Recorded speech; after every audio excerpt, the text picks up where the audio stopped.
so I'm Fiona Young. I am the Activities Coordinator for Silverburn Flax Mill. So I am funded through the National Water Heritage Fund as part of the Silverburn Flax Mill redevelopment to carry out activities for the local community.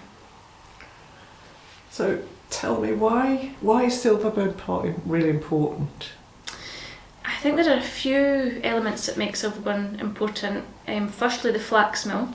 So the mill is one of the the only standing mill in Scotland that used a thing called the Schenk process, which was a process of using certain processes all under one roof, but also of using warm water to wreck the flax.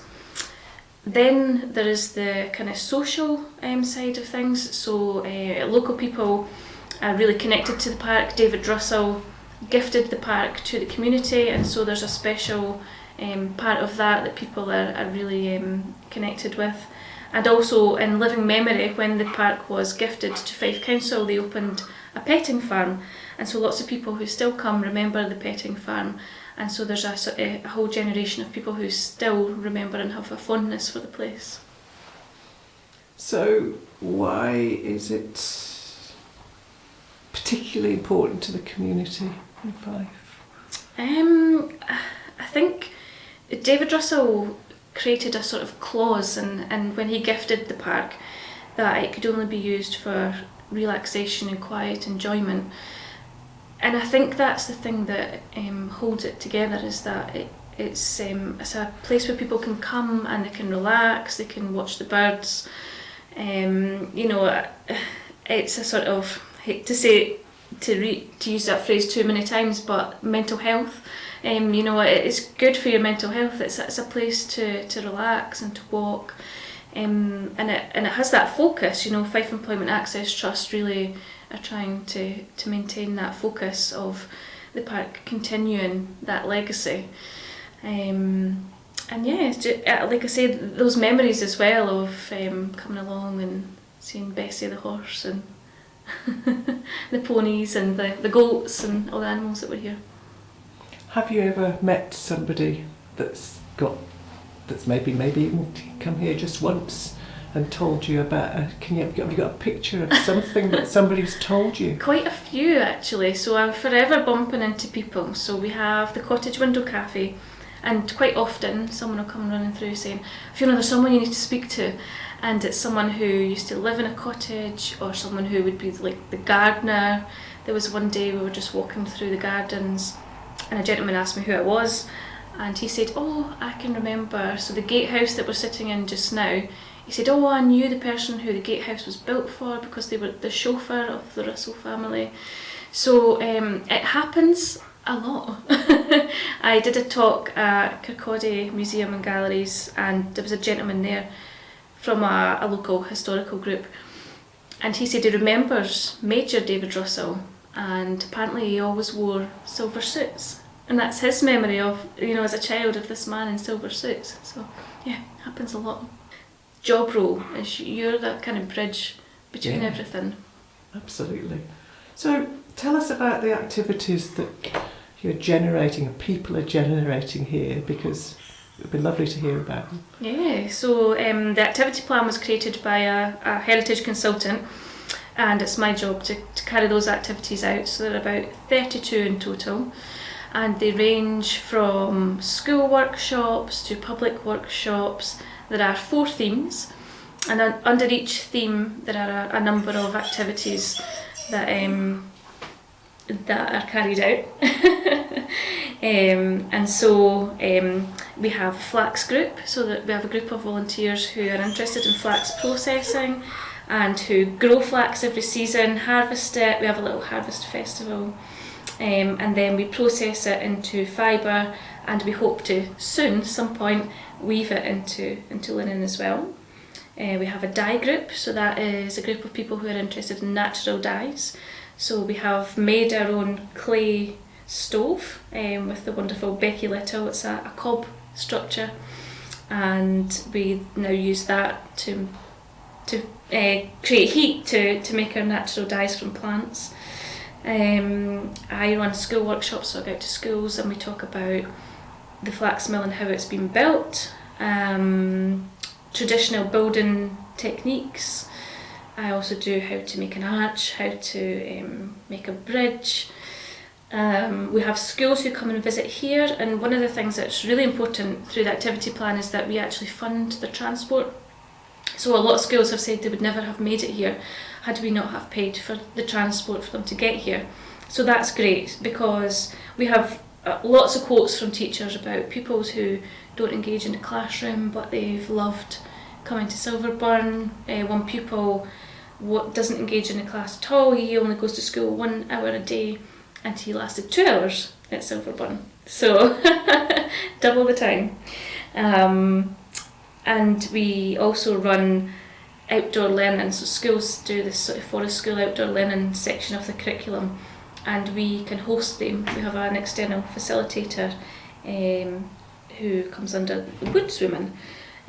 She is fantastic and runs those sessions for us, and they look at flax and art and nature, mindfulness, so we run mindfulness workshops for schools. Tree trail, so we have a lot of specimen trees in Silverburn. We've got the ginkgo trees and the katsura and lots of different ones that are kind of unique to the park, so we sort of teach the local children about that as well. There are lots of elements to it, and it's a lot to do, but it's fantastic. We have a group of researchers who are trying to find out more information about Silverburn and about David Russell, and who go up to the collections up in St Andrews University and try and find out more. They trawl through newspaper clippings and try and find photos of the flax mill, that sort of thing. How are all of these people, benefiting? What's it doing for them? I think a few elements. Firstly, the social side of it. So, it's really relaxed. There's no formal agreement. You can come along if you want to. If you can't make it, that's fine. Most, if not all, of our sessions are outdoors. So you're getting some fresh air, some sunshine, a sea breeze. You can hear the birds. And it sounds a bit cliched, but it's just so enjoyable. Some people have had connections with Silverburn, some haven't, and just like coming along. They just like... What is it doing for people's sense of heritage? I think the most important thing for me, and my role, in my opinion, is to reconnect people with the park and with the mill. So for a time the mill was out of use, and it was a place where people kind of just used it as a place to come and loiter. We've had some vandalism, and so it's really important. I believe that if you know your own heritage and you know where you're from and why it's important, then that gives you a better sense of place. And a better sense of pride in where you're from, and benefits not only yourself but the place that you're from, because you then choose to look after it. So that is one of the most important elements for me, as well as, of course, people learning about the flax and the mill and the Russell family. You tell me you must have faced challenges. You're out there trying to light all these fires, these challenges and so on. Yeah. Is it possible for you to think about what challenges you've had to face and maybe what you did to overcome them? Firstly, juggling 32 activities. I do have 4 years to do them in, but it's a lot. And so one of the things I've had to learn is to let other people help and to sometimes delegate or look for external contractors. So we quite often, like I mentioned, we have facilitators who come and run a lot of the workshops for me, and that allows me to then spend my time on just organising and planning. There are challenges in the topic as well. Not everyone's interested in flax, not everyone's interested in a flax mill and heritage. And so even just the school workshops, they love the outdoor learning sessions are really popular. The benefit to them is quite obvious, but our flax workshops are not so popular with the schools, and so there's quite a lot of selling involved in that, and kind of trying to explain why it's relevant. And it is relevant today, you know. I would like to think for certain individuals it's helped them. So we have a few volunteers who were part of groups who no longer run, so it's given them an opportunity to still come along to something and still socialise and get out of the house, which, you know, there's a lot to be said for getting out of the house sometimes. I think a lot of people have sort of found a bit of creativity in it as well. So the flax processing is quite a hands-on process. It's just one of those things you don't really need to think, and so you're just doing, which is nice. And yeah, I think our volunteers have had quite a fair amount of input into the flax mill as well, and kept up to date with the redevelopments, and so it's important that they have they're stakeholders as much as anyone else. And so hopefully they feel that, and they feel that their opinion is valued.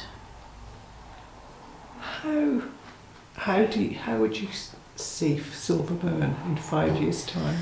I mean, my sort of vision is this sort of course, the building being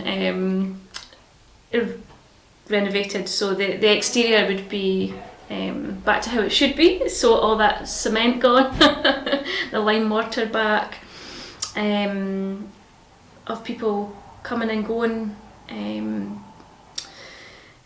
It's hard to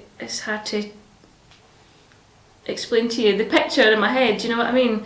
I just think it'd be a thriving place, a place where people come to enjoy, and as much as it might be a tourist attraction, but it's going to be so valuable for the local community as well.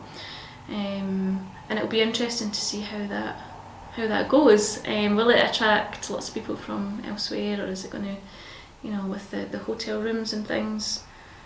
It would be interesting to come back and interview you in 5 years, it would seriously. Be, I know. Kev, have you? What will happen to your activities in 5 years? Will the activities, how do they continue? Because you're building up a head of steam Yes. with the work. How does that move forward? Yeah, it's a really good point. So because my post is only through the redevelopment, the funding stops. So it's up to Feet to continue that and to find a way of funding a post. So I believe they're already on it, and you know, plans are in place to continue. So it's my intention to come up with a sort of recommendation of what continues, what's been successful, not so successful, and what are the priorities for activities when the flax mill is open. At the very least, you know, some of these school programmes and artists coming along. Of course, you know that there'll be artist studios, so that should be a priority as well. For me, I've learnt so much about Silverburn, and I do the tours as well, but it's nice that every time I sort of learn something new or I meet someone new, I can add that into the talk and into my understanding of the flax mill. And I'm actually part of the research group myself, because I spend sometimes researching, because I find it interesting, so that I have that kind of extra interest and extra connection, I suppose. When I finished university, I knew I wanted to go into community arts projects, and so I kind of always have, and some of them have been more arts based and some of them more museums based. This is the first building I've worked on, which has been great. I've had training at the Scottish Lime Centre. I've learnt about lime rendering, how to make paints and pigments from stones. It's been fantastic. I've had lots of opportunities to learn more for myself. But also it's just, you know, it's nice to be part of something that's going to be, well, hopefully big. That's the intention. It's to be part of it, and to feel like I have a role in that, and kind of valued. It's good. Yeah, I do enjoy my job. more often than not, I think about how I can change things into workshops for the public or school workshops, that kind of thing. But even just, you know, the pigment making course that I did recently, and thinking about this idea that you can collect a rock from wherever you are and crush it and make it into paint, and you can take a little notebook with you, and you could travel the world and you have this little notebook of paintings from different places around the world, and that to me is just something quite romantic about that.